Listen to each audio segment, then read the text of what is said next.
Hello dear students, welcome to this video lecture. In the last video lecture, we know the definition of scalar point function, vector point function and gradient of a scalar point function.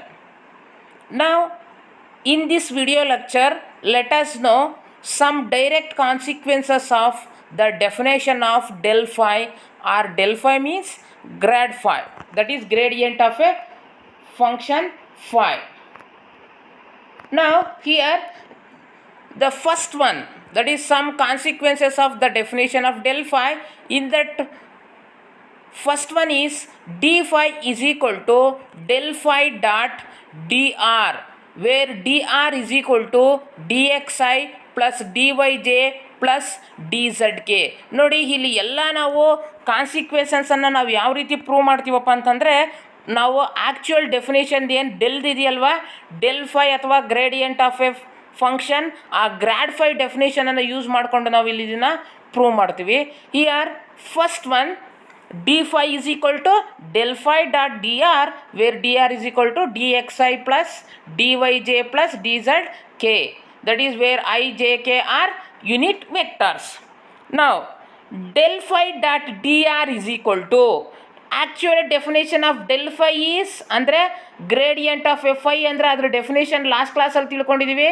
ಏನು del phi ಅಂತಂದರೆ ಡೋ phi by ಡೋ x into i cap plus ಡೋ phi by ಡೋ y into j cap plus ಡೋ phi by ಡೋ z into k cap into here d r, they given d r ಕೊಟ್ಟಿದ್ದಾರೆ. D r ಅಂದರೆ ಏನು, d x i plus d y j plus d z k, which is equal to, ನೋಡಿ ಇಲ್ಲಿ dot product of two vectors ಇದೆ. Dot product of two ವೆಕ್ಟಾರ್ಸ್ ಇದ್ದಾಗ ನೀವೇನು ಮಾಡ್ತೀರಾ, ನೀವು ಐ ಕ್ಯಾಪ್ ಜೊತೆ ಜೆ ಜೆ ಕೆ ಕ್ಯಾಪ್ ಜೊತೆ ಏನು ಮಾಡ್ತೀರಾ, ನೀವು ಮಲ್ಟಿಪ್ಲೈ ಮಾಡ್ತೀರಾ. ಈಗ ನಿಮಗೆ ಗೊತ್ತಿದೆ i dot i is equal to 1, ಆದ್ದರಿಂದ ನೀವು ಡೋ phi by Dow x i dot d x i ಅಂತಂದ್ರೆ ಏನಾಗುತ್ತೆ, ಡೋ phi by Dow x into d x plus ಡೋ phi by Dow y into d y, ಡೋ phi by Dow z into d z, which is equal to d phi. Second one, ಈಗ ಎರಡನೇದು, the necessary and sufficient condition for a scalar point function phi of x comma y comma z to be constant is that del phi is equal to 0. ಅಂದರೆ ಯಾವುದೇ ಒಂದು scalar point ಫಂಕ್ಷನ್ನು ಏನಾಗಿರಬೇಕು, constant ಅಂತ ಕರಿಬೇಕು ಅಂತಂದರೆ ಏನಾಗಿರ್ಬೇಕು, ಅದರದ್ದು gradient of that function is always equal to 0. First we consider one scalar point function, that is let phi of x comma y comma z is equal to c. We consider one constant function. Then if I write partial derivatives for this scalar point function, first one dou phi by dou x, that is partial derivative of phi with respect to x. Here already we taken that the given function is constant, therefore dou phi by dou x is equal to 0. Similarly dou phi by dou y is equal to 0, dou phi by dou z is equal to 0. ನಿಮ್ಗೆ ಇಲ್ಲೇ ಗೊತ್ತಿದೆ ಯಾಕಪ್ಪ ಅಂತಂದರೆ ಇಲ್ಲಿ function constant ಆಗಿರೋದ್ರಿಂದ partial derivatives ಬರೆದಾಗ ಮೂರೂ ಸಹ ಏನಾಗಿದೆ, ಇಲ್ಲಿ 0 ಆಗಿದೆ. Which implies according to definition of grad phi or gradient of phi, dou phi by dou xi plus dou phi by dou yj plus dou phi by dou zk, which is equal to 0, which implies del phi is equal to 0. Now similarly we prove this conversely, let del phi is equal to 0. ಈಗ ನಾವು conversely prove ಮಾಡಿದಾಗ del phi 0 ಅಂತ ತಗೊಂಡಾಗ del phi is what, dou phi by dou xi plus dou phi by dou jk, dou phi by dou yj plus dou phi by dou zk, which is equal to 0. Similarly, if I equate each component, that is coefficients of I, j, k, we get dou phi by dou x is equal to 0, dou phi by dou y is equal to 0, dou phi by dou z is equal to 0, which implies phi is a independent of x, y, z. It means that phi does not depend on xy z, therefore phi is a constant function. Next, third one, prove that del of C phi, del of C phi is equal to C del phi, where C is a constant and phi is a scalar point function. C constant ಮತ್ತೆ phi ಏನಾದರೂ scalar point function ಆಗಿದ್ದಾಗ del of C phi which is always equal to C del phi. ನಾವು last ಯಾವ ರೀತಿ prove ಮಾಡಿದ್ವೋ ಅದೇ ರೀತಿ ಇಲ್ಲಿ ಸಹ ನಾವು ಆ್ಯಕ್ಚುಯಲ್ ಡೆಫಿನೇಷನನ್ನು ನಾವು ಡೆಲ್ದನ್ನು ಯೂಸ್ ಮಾಡ್ಕೊಳ್ತೀವಿ. Del of c phi, you know del is nothing but i into Dow by Dow x plus j into Dow by Dow y plus k into Dow by Dow z. ಇಲ್ಲಿ del phi ಜಾಗದಲ್ಲಿ c phi ಇರೋದ್ರಿಂದ i into Dow by Dow x of c phi plus j cap into Dow by Dow y of c phi plus k cap into dou by dou z of c phi. you know c is constant. ನೀವು ಯಾವುದೇ ಕಾನ್ಸ್ಟೆಂಟ್ದು derivative ಬರೆಯುವಾಗ, ನೀವು ಯಾವುದೇ ಫಂಕ್ಷನ್ಗೆ ನಾವು derivative ಬರೆಯುವಾಗ ಏನು ಮಾಡ್ತೀವಿ, ನಾವು ಕಾನ್ಸ್ಟೆಂಟ್ ಇಂಟು ಫಂಕ್ಷನ್ ಇದ್ದರೆ ಕಾನ್ಸ್ಟೆಂಟನ್ನು ಹಾಗೆ ಬರ್ಕೊಳ್ತೀವಿ. ಆದ್ದರಿಂದ ಇಲ್ಲಿ ಸಿ ಎಲ್ಲದರಲ್ಲೂ ಕಾಮನ್ ಇದೆ ಕಾನ್ಸ್ಟೆಂಟು, ಆದ್ದರಿಂದ ನಾವು ಹೊರಗಡೆ ಬರ್ಕೊಂಡ್ರೆ ಏನಾಗುತ್ತೆ, i into Dow phi by Dow x plus j cap into Dow phi by Dow y k cap into Dow phi by Dow z. ನಿಮಗೆ ಗೊತ್ತಿದೆ i cap into Dow phi by Dow x plus j cap into Dow phi by Dow y plus k cap into Dow phi by Dow y which is nothing but del phi or gradient of five.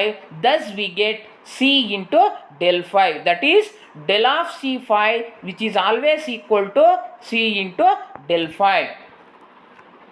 Similarly, we go for next one, that is prove that del of phi plus or minus psi which is equal to del phi plus or minus del psi, where phi and psi are any two scalar functions.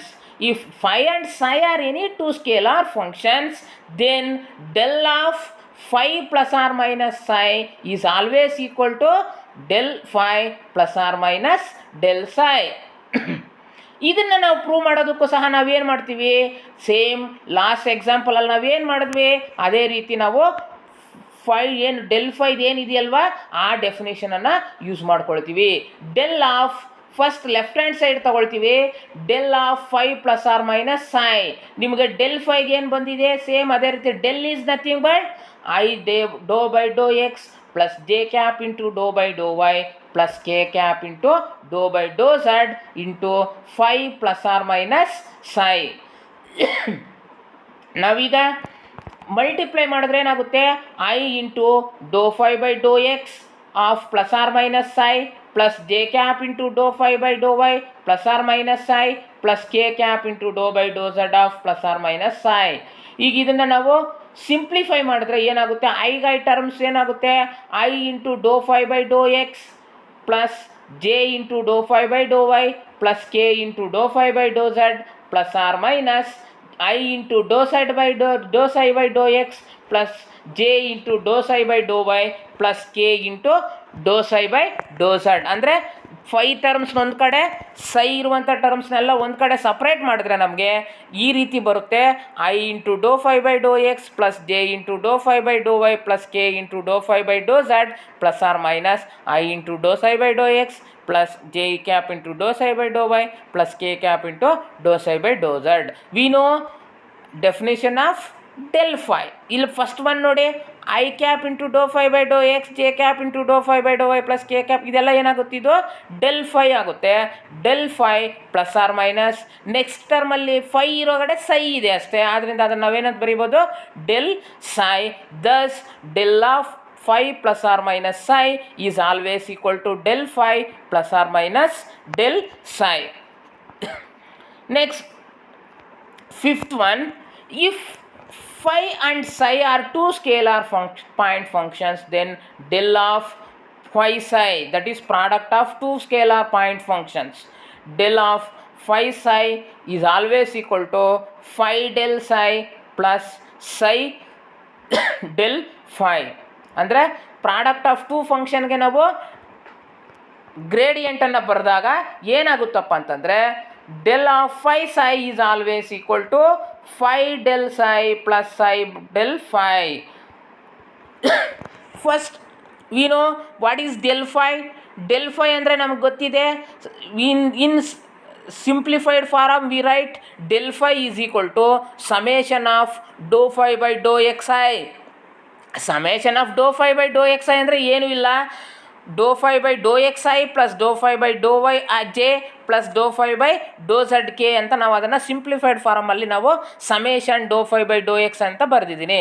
ಅದೇ ರೀತಿ ಅದಕ್ಕೆ product of two functions ತಗೊಂಡಾಗ del of phi psi is always equal to summation of dou pi dou x of phi psi I, which is implies del of phi psi is equal to product ರೂಲನ್ನು apply ಮಾಡಿದಾಗ partial derivative ನಿಮಗೆ ಗೊತ್ತಿದೆ, first function into derivative of second function plus second function into derivative of first function. ಅದನ್ನು ಬರೆದಾಗ summation of phi into do psi by Dow x plus psi into Dow phi by Dow x i cap.